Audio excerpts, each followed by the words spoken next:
आपको सबसे पहले ये सोचना है या मुझे ये सोचना है या सबको ये सोचना है कि मुझे इंग्लिश ही क्यों बोलना है, हिंदी क्यों नहीं बोलना है। और जिसको इंग्लिश आता है, आपने कभी देखा वो हिंदी सीखने की कोशिश की है?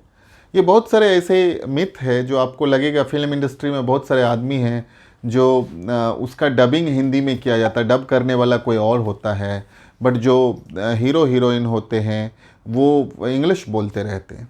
इसका रीज़न ये है कि हमारे इंडिया में ये इंग्लिश को एक बहुत ही अलग तरह से प्रोजेक्ट किया जा रहा है। प्रोजेक्ट ये ऐसा है कि जहाँ पे देखा जाता है कि अगर आप इंग्लिश नहीं बोल रहे हो तो मीन्स आपकी ब्रिलियंसी को उससे काउंट की जाती है कि आप कितने ब्रिलियंट हो। अगर आप इंग्लिश नहीं बोलते हो तो मैंने तो देखा है स्टूडेंट्स अपने आप में डिमोटिवेट हो जाते हैं, जो जॉब करने वाले रहते हैं वो डिमोटिवेट हो जाते हैं। हमारे पास सुबह से शाम तक ऐसे बच्चे आते हैं, ऐसे स्टूडेंट्स आते हैं, ऐसे कैंडिडेट आते हैं जो कहते हैं इंटरव्यू में हम फेल हो गए क्योंकि हमें इंग्लिश नहीं आता है, हमें वहाँ जॉब नहीं मिला क्योंकि मुझे इंग्लिश नहीं आता है। और अगर आपके मन में ऐसा है कि मुझे इंग्लिश नहीं आता है तो इसको कहीं ना कहीं आपको एक स्टॉप करना है। और वो स्टॉप करने का वक्त कभी अपने आप नहीं आने वाला, वो स्टॉप करने का वक्त है अभी। मैं तो ये कहता हूँ कि आप अपने 24 घंटे को इस तरह से मैनेज करो जहाँ पे आपको 7-8 घंटा सोना है, आपके जो रिमेनिंग 16 आवर्स है उसमें 8-10 घंटा आपको काम करना, 12 घंटा काम करना। ये जो 2-4-5 घंटा है उसको अगर आप अपने ज़िंदगी में with in a few month अच्छी तरह से यूटिलाइज़ करते हैं तो you can become a very successful person in front of you. सबसे पहले हम करते क्या है कि इंग्लिश जो बोलना है हमें दूसरे को दिखाना है, तो आज से ये बंद हो जाना चाहिए। इंग्लिश जो बोलना है वो हमें दिखाना है।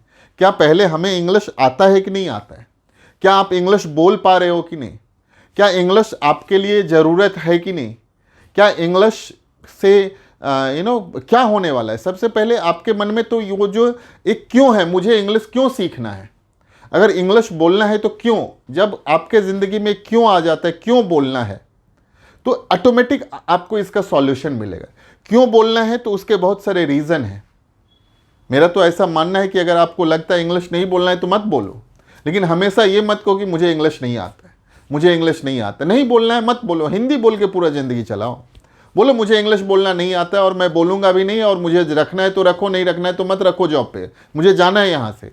फिर वहाँ पर जाकर के वो रोना धोना चालू है तो सर मुझे कुछ तो आता है, कुछ नहीं आता है, हमने 10th तक हिंदी मीडियम में पढ़ा, मराठी मीडियम में पढ़ा, गुजराती मीडियम में पढ़ा, इसके लिए नहीं आया, मैंने वहाँ पे था, मैं वहाँ पे था, गाँव में था, इस घर में पैदा हो गया, वहाँ पैदा हो गया। ये सब अपने हाथ में नहीं है।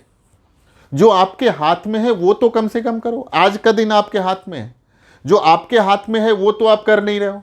आप ब्लेम किसको दे रहे हो कि हम किस घर में पैदा हुए, हमारे माता पिता, हमारे पेरेंट्स इंग्लिश नहीं बोलते थे।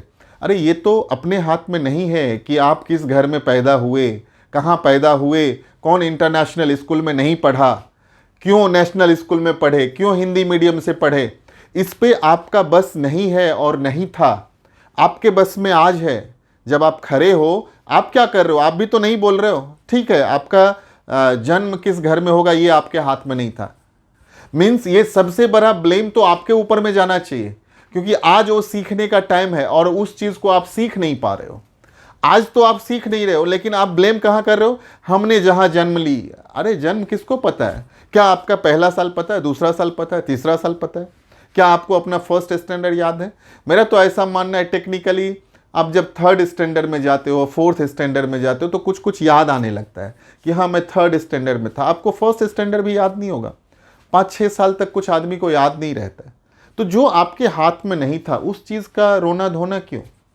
आपके हाथ में जो है, आपके हाथ में आज है, तो आज को हम सफल बनाएं और कल हम सफल बने।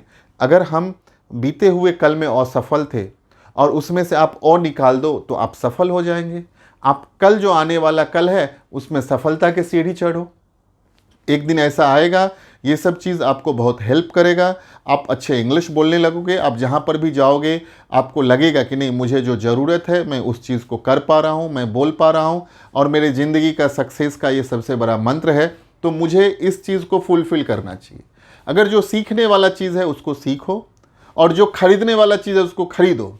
खरीदने वाला चीज़ है पैसा कमाओ, घर खरीदना है, पैसा कमाओ, गाड़ी खरीदना है। बट अगर आपको इंग्लिश कहीं पे लगता है कि नहीं मुझे खरीद लेना है तो ऐसा नहीं है। आप इसको किसी बैग में नहीं खरीद सकते हो 2, 4, 10,000, 20,000 में। इसको आपको अक्वायर करना है, इसको आपको स्किल्स है, इसको आपको सीखना है, इसमें आपको अपना टाइम डिवोट करना है, इसमें आपको टंग को ट्विस्ट करना है, इसमें आपको हमेशा एक डेडिकेशंस देना है कुछ दिनों के लिए, कुछ महीनों के लिए, और एक दिन आप फ्लुएंट स्पीकर बन जाओगे। Friends, I really wish you to become a fluent speaker of English. Join with us, speaknowenglish.com. You can join online, you can go through our pen drive course, you can take our books, and within a few days you will become a fluent speaker of English. Thank you very much and wish you all the best.